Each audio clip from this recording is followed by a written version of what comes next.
Hello दोस्तों, स्वागत है आपका हमारे YouTube चैनल ASL क्लासेस में। और आज हम बात करेंगे डिमांड एंड डिमांड एफिशिएंसी। और ये बेसिक टॉपिक है इकोनॉमिक्स का। और माइक्रो इकोनॉमिक्स में HL आहूजा से ये टॉपिक कवर किया जा रहा है और होप सो कि आपको इसमें काफी इन डेप्थ नॉलेज मिलेगी। चलिए स्टार्ट करते हैं इस टॉपिक को। और इसमें सबसे पहले हम समझेंगे कि व्हाट इज डिमांड। डिमांड किसी भी फर्म के लिए बहुत ही ज्यादा महत्वपूर्ण रहती है, क्योंकि अगर किसी भी फर्म के द्वारा कोई भी उत्पादन किया जा रहा है, किसी भी वस्तु का उत्पादन किया जा रहा है, तो उसकी मांग बाजार में होना जरूरी है। और अगर उस वस्तु की मांग बाजार में रहेगी तो ही कोई फर्म अपना लाभ अर्जित कर सकती है, ठीक है, प्रॉफिट बना सकती है। इसी तरह से हम देखते हैं कि नेक्स्ट अगर हम देखें तो जो डिमांड है वो according to the market prices के कारण फ्लक्चुएट होती रहती है। कभी वो ज्यादा हो सकती है, कभी वो कम हो सकती है। जिस तरह से भी किसी वस्तु के उत्पादन में उसकी लागत आती है और उसके अनुसार ही उसके कीमत निर्धारित की जाती है, और उस कीमत के द्वारा जब बाजार में मांग की पूर्ति कम या ज्यादा होती है तो उसकी मांग भी अकॉर्डिंगली कम या ज्यादा होती रहती है। इस तरह से हम जब नेक्स्ट इसमें देखते हैं, नेक्स्ट पॉइंट हमारे पास इंपॉर्टेंट पॉइंट ही हम अंडरस्टैंड करेंगे कि डिमांड हमने समझ लिया कि क्या है डिमांड। डिमांड किसी फर्म के उत्पादन के लिए मार्केट में एक निश्चित कीमत पर की गई मांग है। तो इस तरह से हम इसको डिमांड को अंडरस्टैंड कर चुके हैं। और अब हम एक व्यक्तिगत डिमांड की बात करेंगे, इंडिविजुअल डिमांड यानी कि व्यक्तिगत मांग की बात करेंगे कि व्यक्तिगत मांग क्या होती है। जब हम व्यक्तिगत मांग की बात करते हैं तो इसमें हम देखते हैं कि इट इज यूजफुल, ठीक है। यहाँ पे बहुत ही साधारण शब्दों में हमें देखने को मिलता है, इट इज यूजफुल। जैसे यहाँ पे लिखा है, it is useful to know what economics mean by the demand for a goods by consumer, कि हमें यह जानना भी अति आवश्यक है कि एक अर्थशास्त्री के लिए किसी वस्तु की मांग या उपभोक्ता के द्वारा किसी वस्तु की गई मांग का क्या अर्थ होता है, ठीक है। The demand for a commodity is consumers desire to have it for which he is willing and able to pay. यानी कि एक अर्थशास्त्री के लिए किसी भी वस्तु की मांग उस वस्तु के लिए एक उपभोक्ता की इच्छा, और इच्छा के साथ साथ क्या होना चाहिए, उसकी कैपेसिटी टू पे, ठीक है। ऐसा नहीं है कि एक वस्तु को खरीदने की जो मेरी इच्छा है वो मेरी इच्छा हो सकती है BMW खरीदने की हो, लेकिन मेरी जो कैपेसिटी ऑफ पेइंग है वो मारुति 800 के बराबर है, तो उसको हम डिमांड नहीं कहेंगे, ठीक है। डिमांड का मतलब है कि मांग का मतलब सीधा सीधा है कि किसी भी वस्तु को प्राप्त करने के लिए हमें उसके साथ साथ इच्छा के साथ साथ उसके पेइंग कैपेसिटी भी होना जरूरी है। तो डिमांड का मतलब यहाँ पे क्लियर होता है कि you must have the capacity to pay if you wish to have any kind of commodity. तो हम इस तरह से कह सकते हैं कि the demand for a commodity is the amount of it that a consumer will purchase it at various given prices। यानी कि दी गई कीमतों पर किसी भी कीमत में मार्केट में या बाजार में उपलब्ध वस्तुओं की जो कीमत है उस पर जब एक उपभोक्ता वस्तु को खरीदने में समर्थ है तो उसको हम क्या कहते हैं, उस व्यक्ति की व्यक्तिगत मांग कहते हैं, उस उपभोक्ता की व्यक्तिगत मांग कहलाएगी। The demand is in economic implies both the desire to purchase and ability to pay for good। ये आप ध्यान रखिएगा कि एक तो आपकी इच्छा भी होनी चाहिए किसी वस्तु को खरीदने की, और साथ ही साथ आपकी उस वस्तु को खरीदने की पेइंग कैपेसिटी भी होना जरूरी है। उसके बाद नेक्स्ट जो हम चलेंगे, यहाँ पे इंडिविजुअल डिमांड हमने समझ लिया।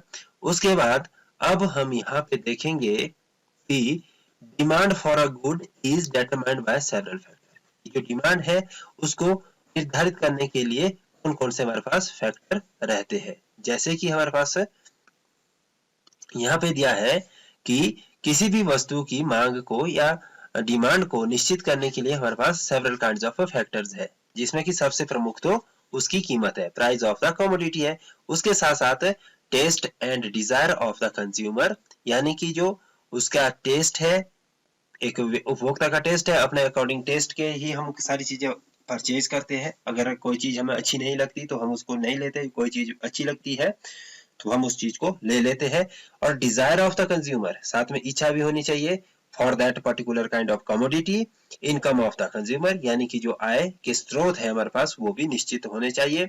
And the price of the related goods, यानी कि संबंधित वस्तु के प्राइस को भी हम कंपेयर करते हैं।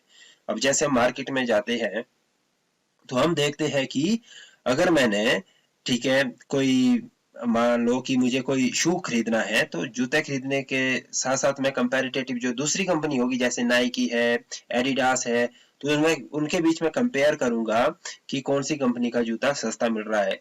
तो उस तरह से रिलेटेड गुड्स के प्राइस को भी इसमें कंसिडरेशन में लिया जाता है। और सब्स्टिट्यूट और कॉम्प्लीमेंट फैक्टर भी रहता है। सब्स्टिट्यूट यानी कि प्रतिस्थापन वस्तु, जैसे कि मैं प्रतिस्थापित किस चीज को कर सकता हूँ, जूते को जूते से प्रतिस्थापित कर सकता है, यानी कि मैं जो प्यूमा का जूता है उसको मैं एडिडास से सब्स्टिट्यूट कर सकता हूँ। कॉम्प्लीमेंट्स तो आपको पता है कि प्रतिपूरक वस्तुएं होती है, तो जो कि एक वस्तु के यूज करने से दूसरी वस्तु का उपभोग ऑटोमेटिकली होना शुरू हो जाता है। जैसे पेन और स्याही का इस्तेमाल है, कार और डीजल का आपस में संबंध है, उसी तरह अन्य वस्तुओं के भी संबंध हो सकते हैं। तो कॉम्प्लीमेंट आप इस तरह से कह सकते हैं। इसको हम फर्दर भी डिटेल में अंडरस्टैंड करेंगे। तो यहाँ तक आप समझ पाए कि जो हमारी मांग है उसको निश्चित करने के लिए सेवरल फैक्टर है, जिसमें कि सबसे प्रमुख हमारे पास कीमत है। कीमत के बाद उस वस्तु का जो एक व्यक्ति का जो टेस्ट है और डिजायर है किसी वस्तु को खरीदने के लिए, और साथ ही साथ उस उपभोक्ता की आय, और साथ ही उस वस्तु से संबंधित जो अन्य वस्तु मार्केट में है उनकी जो कीमत है उसको भी इसमें कंसीडर करा जाता है। और साथ ही साथ सब्स्टिट्यूट फैक्टर और कॉम्प्लीमेंट फैक्टर भी इसमें काउंट होता है। तो ये कुछ फैक्टर्स थे डिमांड को डिटरमाइन करने के लिए, और पेपर में भी पूछ लिए जाते हैं ये साधारण से क्वेश्चन, और इसको आप ध्यान में रखेंगे। अब नेक्स्ट जो हमारे पास पॉइंट है, डिमांड एंड यूटिलिटी। ठीक है, डिमांड हम अच्छी तरह से समझ चुके हैं, बट यूटिलिटी थोड़ा सा यहाँ पे नया और टेक्निकल वर्ड्स है। ठीक है, यूटिलिटी यानी कि उपयोगिता।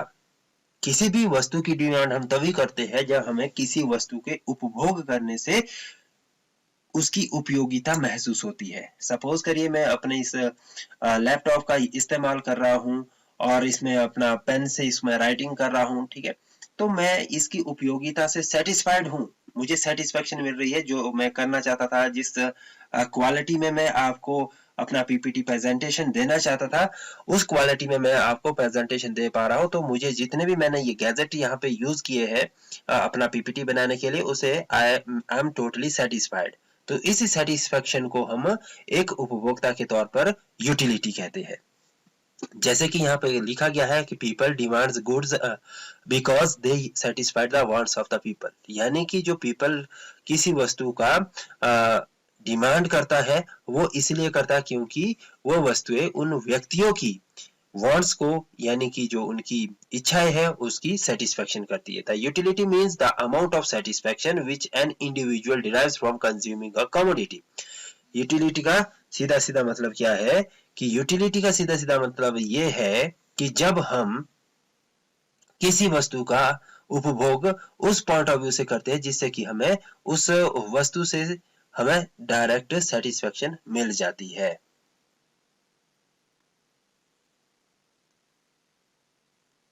बट हम इसके बाद फर्दर देखते हैं, utility of a good is the important determinant of demand of a consumer for a good. यानी कि जब हम यूटिलिटी की बात करते हैं, यानी कि उपयोगिता, अगर किसी वस्तु की मुझे कोई उपयोगिता ही नहीं रहेगी तो मेरे लिए उस वस्तु का कोई भी इंपॉर्टेंस नहीं है। जब इंपॉर्टेंस नहीं है तो मैं उस चीज की डिमांड क्यों करूंगा। इसलिए utility function very importantly in the demand of a particular goods. तो हम यहाँ पे कह सकते हैं consumer demand for a consumer goods for their own satisfaction is called direct demand. ठीक है, जब हम कंज्यूमर की बात कर रहे हैं, किसी वस्तु को अपनी उपयोगिता की संतुष्टि के लिए डिमांड करता है तो वो उसकी डायरेक्ट डिमांड कहलाएगी। And utility is a subjective entity and resides in the minds of man. यानी कि जो यूटिलिटी है वो उपयोगिता क्या है, एक अपने इच्छा की पूर्ति के लिए हमें सेटिस्फैक्शन देती है, लेकिन इसको हम मेजर नहीं कर सकते डायरेक्टली कि कितनी हमें यूटिलिटी मिली कितने नहीं मिली, but it is a subjective case to measure the utility और टू सेटिस्फाई द यूटिलिटी। इसलिए utility functions differently to the different person, ठीक है। यानी कि हो सकता है कि एक कार को परचेज करने की जो यूटिलिटी किसी ऐसे व्यक्ति के लिए जिसके घर से सड़क काफी दूर है और रोड कोई पब्लिक ट्रांसपोर्ट आता जाता नहीं है, लेकिन अगर वो अपनी कार खरीदता है तो उसके लिए उसकी यूटिलिटी मैक्सिमम हो सकती है। लेकिन एक ऐसे व्यक्ति के लिए जहां पे पब्लिक ट्रांसपोर्टेशन की मैक्सिमम फैसिलिटी है, अगर वो कार खरीदता है तो उसकी यूटिलिटी उतनी ज्यादा नहीं हो सकती, ठीक है। हो सकती है बट उतनी ज्यादा नहीं हो सकती in comparison to that person where the transportation is not available. इसी के साथ साथ यूटिलिटी की अगर मैं बात करूं दूसरे नेगेटिव पॉइंट ऑफ व्यू से कि एक अल्कोहल कंजम्पशन की जो यूटिलिटी ड्रंकर पर्सन को हो सकती है, ठीक है, मैक्सिमम यूटिलिटी मिल सकती है, लेकिन नॉन अल्कोहलिक पर्सन को उसकी बिल्कुल भी यूटिलिटी नहीं रहेगी। तो इस तरह से हम यूटिलिटी को डिफरेंट पर्सन के लिए डिफरेंटली अंडरस्टैंड करते हैं। उसके बाद नेक्स्ट हम इसमें देखेंगे नेक्स्ट पार्ट है हमारा कि यहाँ पे जब अल्कोहल का एग्जांपल दिया आपको तो इसमें हम कह सकते हैं कि यूटिलिटी कभी भी हम इसको यूटिलिटी को हम ये नहीं कह सकते कि यूटिलिटी एथिकली मॉरल हिसाब से भी हम इसको मेजर कर सकते, बिकॉज इट इज न्यूट्रल, ठीक है। एथिकली क्या है, इसको न्यूट्रल माना गया है। Concept of utility is ethically neutral, ये क्वेश्चन डायरेक्ट पेपर में पूछ लिया जाता है। The concept of utility is neutral, ठीक है, या नहीं है न्यूट्रल, या इक्वल है, न्यूट्रल है, ग्रेटर देन है, लेस देन है, इस तरह से क्वेश्चन आ जाता है। बहुत इजी क्वेश्चन आता है लेकिन पेपर में कंफ्यूजन हो जाता है, तो इसलिए हम क्वेश्चन को गलत कर देते हैं। बट आप देखिएगा कॉन्सेप्ट में क्या है कि यूटिलिटी इज एथिकली न्यूट्रल। कैसे एथिकली न्यूट्रल कॉन्सेप्ट है। तो यहाँ तक हमने इसको अंडरस्टैंड कर लिया। इसके बाद हम नेक्स्ट इंपॉर्टेंट पॉइंट है उसको देखेंगे कि मार्केट डिमांड क्या होती है। Market demand for a good, ठीक है, ये इंपॉर्टेंट पॉइंट है यहाँ पे। Market demand for a good is the total sum of the demands of all individual consumer who purchase the commodity at various prices in the markets in a period। यानी कि जब हम व्यक्तिगत उपभोक्ताओं की, इंडिविजुअल कंज्यूमर की जो total demand है किसी एक पर्टिकुलर समय में किसी बाजार में, उसके जब हम सम को यानी कि इकट्ठा जोड़ के उसके डिमांड कर्व को एनालिसिस करते हैं तो that is called the demand curve analysis. और यहाँ पे हमने डायरेक्ट मार्केट डिमांड की बात की है, तो यानी कि बाजार मांग की बात की है, तो बाजार मांग बहुत सारे उपभोक्ताओं की मांग का जोड़ है, समावेश है या सम है, ठीक है। तो इस तरह से हमने मार्केट डिमांड को भी अंडरस्टैंड कर लिया। उसके बाद नेक्स्ट जो पार्ट्स हैं वो है डिमांड फंक्शंस, कि डिमांड फंक्शन किस तरह से होता है। जब हम इंडिविजुअल डिमांड की बात करते हैं किसी एक पर्टिकुलर कमोडिटी की, वो उसके खुद के प्राइस के ऊपर डिपेंड करती है, जो कि मैंने आपको पहले बताया था, और उस व्यक्ति की इनकम क्या है, प्राइस ऑफ रिलेटेड कमोडिटीज क्या है, और साथ ही साथ taste and preference and advertisement expenditure made by the producer for the commodity in question. तो ये सारे फैक्टर्स किसी व्यक्ति की मांग को निर्धारित करने में बहुत ही महत्वपूर्ण फैक्टर कॉज करते हैं। लेकिन जब हम फंक्शन की बात करते हैं तो इसको हम इस तरह से एक्सप्रेस करते हैं न्यूमेरिकल वे में, ठीक है। अगर इसको आप एक्सप्रेस करने की कोशिश करेंगे फंक्शनल वे में तो हम इसको लिखते हैं क्यू डी। क्यू डी का मतलब हो गया कि quantity demanded is equal to F का मतलब यहाँ पे functions of its own price of the commodity, ठीक है। यानी कि कोई भी एक्स कॉमोडिटी है उसकी क्या प्राइस है, इनकम आई से income of the individual, P R का मतलब है रिलेटेड गुड्स प्राइस, ठीक है, यानी कि price of the related goods, और taste and advertisement expenditure made by the producer on that commodity.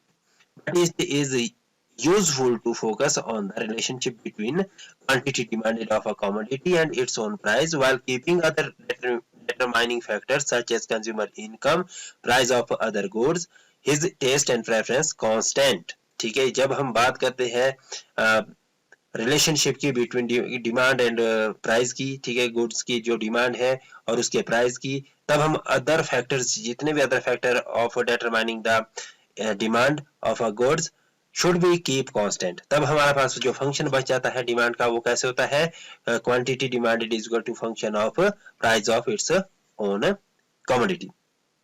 ठीक है, तो इस तरह से हमें इन चीजों को अंडरस्टैंड करते हैं। और देयर इज इनवर्स रिलेशन, ये बहुत ही महत्वपूर्ण है, ये चीजें आपको पेपर में भी पूछी जाती है। There is a inverse relationship between the price of the commodity and its quantity demanded, यानी कि प्राइस ऑफ द कमोडिटी और जो उसकी डिमांड है कमोडिटी की, उसके बीच की आपसी संबंध जो है वो इनवर्स है, उल्टा है। ठीक है, अगर प्राइस बढ़ेगा तो उसकी डिमांड कम होगी, और अगर प्राइस कम होगा तो उसकी डिमांड इंक्रीज होगी। ठीक है, तो इस तरह से हम कह सकते हैं कि there is a inverse relationship between the quantity demanded and its a price.